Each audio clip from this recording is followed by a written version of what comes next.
So today was the last day of OTAs for the Philadelphia Eagles. We will be discussing that, the 7-on-7s, and Dallas Goedert co-signing the development of Jalen Hurts. This is Philly Talk with Philly Mike. Talking sixes in the bird gang, that's our life. Competition, we ain't scared, yeah, that's what we like. Win or lose, you know we showing up and we gon' fight. You see we strive for the sky every day that go by. And every single week we scream and fly, Eagles fly. This is Philly Talk with Philly Mike, yeah. This is Philly Talk with Philly Mike, yeah. What is going on, everybody? I go by Philly Mike, and this is the Philly Talk Podcast. And today, we got a lot to talk about. But before we do that, Eagle Nation, help your boy out and hit that like button. Subscribe if you are new, and ding that notification bell so you know when these videos drop or when we go live, which we will be doing more often. Some solo and some with great content creators, insiders, beat writers, all the things we do. The NFC East podcast, and Davion Taylor should be coming on the channel. We had him on last year, and he looks to be coming back. And speaking of Davion Taylor and the 7-on-7s, let's start with the defensive side of the ball. Davion Taylor picked off Gardner Minshew. It was a solid tip ball awareness from Taylor. Jalen Hurts proceeded to chase Taylor down the sideline and playfully splash him with a bottle of water. You got to love that, right? Davion Taylor looking pretty good, healthy, getting some PT, whether it was backups or starters. While we see Minshew was throwing the ball. I think today was a good mixture because it was the last day, right? A.J. Brown, Devontae Smith didn't come. Fletcher Cox came. Probably didn't do much, but just to show morale because he hasn't been there for the other OTAs, you're going to start seeing the heavy appearances and play time for the big names in training camp when we got Cleveland and Miami there, right? Preseason, maybe a little bit. And then the season starts, of course. But we start on the defensive side, and Davion Taylor is going to be fighting for a PT. When we saw him last play, it was starting to look good, but the injury bug killed him once again. I got to see him on the field. We got a loaded linebacking core with Kaiser White, Nakobe Dean, Hassan Reddick, who's going to be blitzing, but also playing linebacker. TJ Edwards showed some things last year, so Davion Taylor ain't counted out, but he has to be healthy and play. We got a nice linebacking core if Taylor takes a step that we all seen him do it and stay healthy, plus the abundance of linebackers that were added to this group. Now, let's get to the offensive side of the ball, and let's start with Jalen Hurts to Dallas Goedert. Yes, Jalen Hurts zips a tight window completion to Dallas Goedert. Immediate throw down the middle with TJ on Dallas's back. Elsewhere, Darius Slay and James Bradbury is shutting down the outside. So, again, Jalen Hurts development, drop back, probably first progression, locked up, they won't let him out. And then he goes down the middle to Dallas Goedert, which last year he had over 100 passer rating. I don't know the exact one, but when passing to Dallas Goedert down the stretch, he was good. They started to develop a bond. Goedert is not talked about enough, because last year he shared the field with Zach Ertz. This year, it's his tight end spot. He got the bag. He got something to prove with all these wideouts here. And we will pass the ball more. Speaking of it, I open this up by saying Dallas Goedert co-signed Nick Sirianni and all the development we've been hearing about Jalen Hurts. Let's listen to what Dallas Goedert actually had to say when asked, how have you seen Jalen Hurts play this year in the limited time you've seen him? From all the reports you heard, how did you see him? Listen to what he got to say. Just him going through his reads, his progressions. You know, I feel like the ball's got a little bit more zip on it. He's getting it out a little bit quicker. You know, you see kind of a 1-2-3 throw. You know, he doesn't have as many hitches. You know, he's seeing the game faster, which is really promising. The hitches were big. Every time he hitches or makes that movement, falls from the hips down, right? It takes away crucial time where he should be getting the ball out. Anticipation, reading the defense, all that stuff. He has to flow with the offense because he's not the look at the flick of the wrist. He got power, but he hasn't got that whole just flick it out of his hand. And so he's working on it. Again, I think people hear all this work. They hear Philly Mike talk. They're waiting for Jalen Hurts to come out week one and look like an MVP quarterback. No. trending up week by week, game by game. He's 23 years old. I saw trending last year. I just want to see more trending and a little bit higher trending. He don't got to be Pat Mahomes week by week 3 or he's out. Relax. Relax. He just got to trend up and continue to make plays and grow as a quarterback. Now, let's look at him actually throwing, right? Because Nick Sirianni said accuracy. And again, this is OTAs. We're in shorts.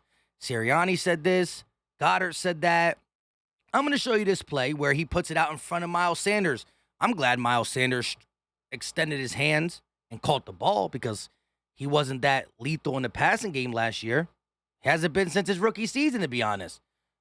With that being said, we could use it, and still, shorts or no shorts, I've seen Jalen Hurts wide open overthrow somebody. So any good sign is better than a bad sign. And I understand we got to see it in game film and all that. I'm not mocking you guys. I agree. But let's just go day by day. We are in June. This is what we're talking about.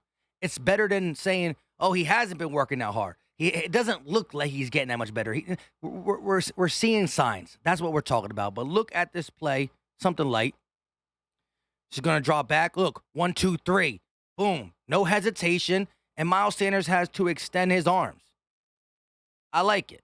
Again, am I saying, oh my gosh, this guy's about to be Pat Mahomes from it? No. But it's the last day of OTAs, and he's been trending up in the offseason.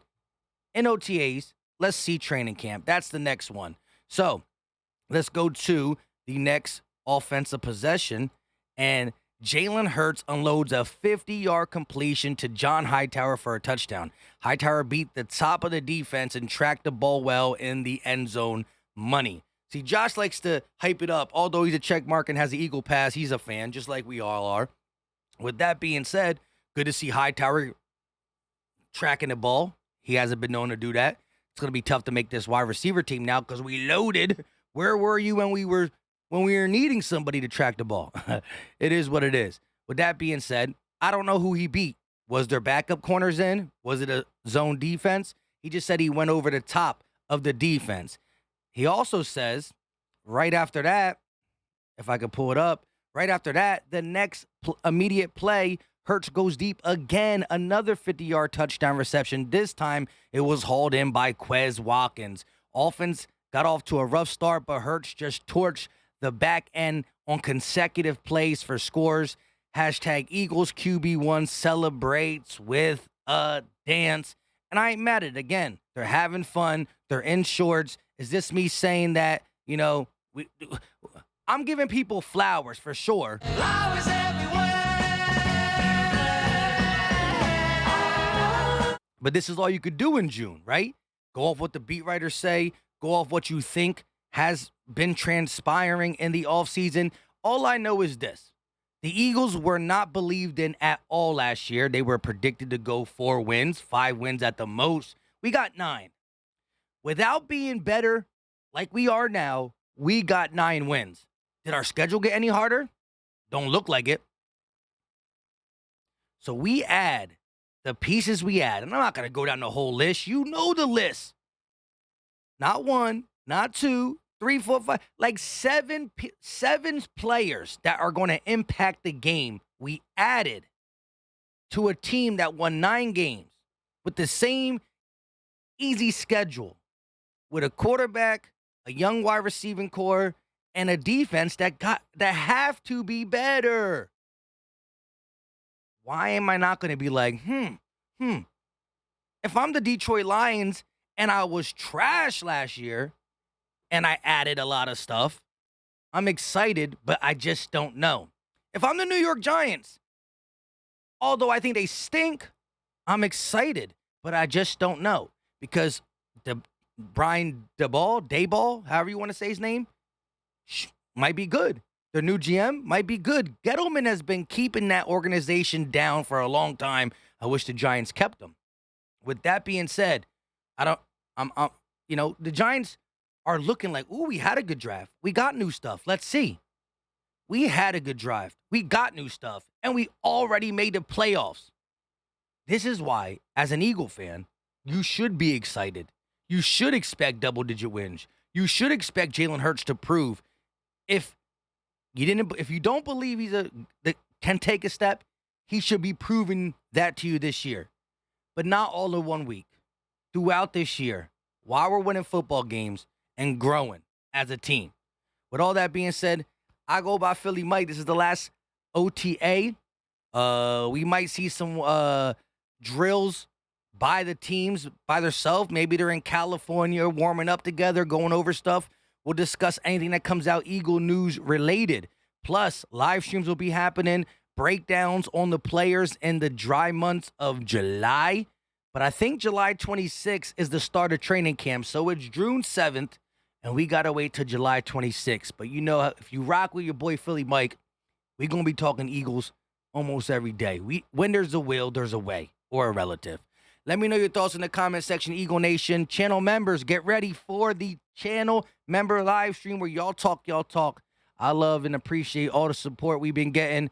Help your boy out. If you haven't done it already, hit that like button, subscribe, and that bell's important. I appreciate y'all. We out.